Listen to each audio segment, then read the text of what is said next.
স্বতঃস্ফূর্তভাবে ইনশাআল্লাহ এই অনুষ্ঠানে অংশগ্রহণ করবেন। এবং আর এক বোন, আর ছোট বোন মনোয়ারা অনাল্লা যে বোধ দিল যে কাজ করিয়ে সৃষ্টি করে যে একত্রিত গরিব থেকে এবং আনোয়ারার প্রত্যেক ইউনিয়ন তুলছে অনা কষ্ট করি আজি এরা ঈশ্বর এবং এই প্রত্যাশীলায় অনা যে হাত মিলিয়ন ইউনিয়নলা অত্যন্ত আনন্দিত এবং কৃতজ্ঞতা স্বীকার করি। অনা মা বোনদের প্রাণ অনা জানন আরা দেশনেত্রী বেগম খালেদা জিয়া বইতো আরা যখন 91-96 এমপি আসিলাম পেলে দেখা করতে চাইতাম আর হতে যে আপনারা গ্রামগঞ্জে যান, গ্রাম সমৃদ্ধশালী হলে দেশ সমৃদ্ধশালী হবে। গ্রামের মহিলা ভীষণ পশ্চাৎপদ, ওদের ছেলেরা ওনাদেরকে নেগলেক্ট করে, ওনাদেরকে তেমন পাত্তা দেয় না। এরা মহিলা ভীষণভাবে নিগৃহীত, অবহেলিত, মহিলারা ভীষণ অবহেলিত। আমাদের বাংলাদেশের ছেলেরা মহিলাদের তেমন সম্মান করতে জানে না। আপনারা মহিলাদের সম্মান করবেন।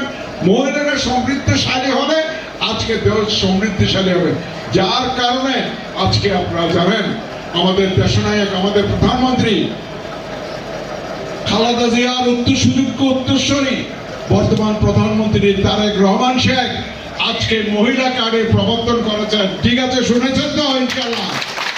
সেটা আপনাদেরকে সম্মানিত করা, এই দেশের মহিলাদের সম্মানিত করা। আপনারা ছেলেরা যেহেতু আপনাদের অবহেলা করে, আজকে যদি আপনাদের কাছে টাকা থাকে ছেলেরা আর অবহেলা করতে পারবে না। পারবে? তাহলে আপনাদের সম্মান বাড়লো না? তাহলে আপনাদের সম্মান বাড়াবার জন্য কে কাজ করছে? আমাদের প্রধানমন্ত্রী তারেক রহমান সাহেব। আর কেউ না। মহিলাদের সম্মান বাড়লে মহিলারা একটি বলে আজকে এক ঘরে দুইজন যদি থাকে, দুইটা হাত ছেলে থাকে আর দুইটা হাত মহিলাদের থাকে। এবং মহিলারা দেশনেত্রী বেগম খালেদা জিয়া বলতো সকাল থেকে সন্ধ্যা পর্যন্ত মহিলারা সকালে নামাজ পড়ে শুরু করে রাশারে নামাজ না। আপনারা ঘরে কাজ করেন না? ঘর সংসারের কাজ করেন, ছেলেবেলার লেখাপড়ার কাজ করেন, অসুস্থ হলে রুগীর সেবা করেন না? ছেলেরা করে চায়ের দোকানে গিয়ে 2 ঘন্টা 4 ঘন্টা আসে কত বাদ দেয় চলে আসে না রসা। ঠিক নয় না? আর চাকরি হলো তো বেশি স্বভাব ইয়ে করা। আজকে আপনারা নিগৃহীত হচ্ছেন, অবহেলিত হচ্ছেন। সেই জন্য তারেক রহমান সাহেব একমাত্র বিএনপি একমাত্র আমি বলবো এই বাংলাদেশের মহিলাদেরকে সম্মান দেওয়ার জন্য, মহিলাদেরকে উচ্চতর তোলার জন্য, মহিলাদের হাতে টাকা দিলে দেশ সমৃদ্ধশালী হবে। মহিলাদের হাতে টাকা দিলে ছেলেরা আর ওনাদের যে অপমানিত করে, মহিলাদের যে অপমানিত করে, অবহেলিত করে আর করতে পারবে না। ঠিক আছে না?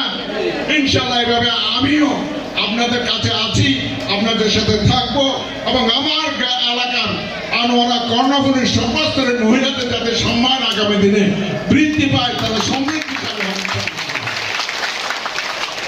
আজকে আমি অত্যন্ত আনন্দিত হয়েছি। আজকে আমার মহিলারা, আমার মা বোনেরা আজকে আপনারা সামনের দিকে এগিয়ে আসছেন। আপনারা ঘরে বসে থাকলে কাজ হবে না। দুনিয়ায় কোথায় চলে গেছে আপনারা জানেন। আমাদের এত 17 কোটি মানুষের জনসম্পদ, এগুলো একটা সম্পদ। এই সম্পদকে শক্তিশালী করতে পারে একমাত্র মহিলারা।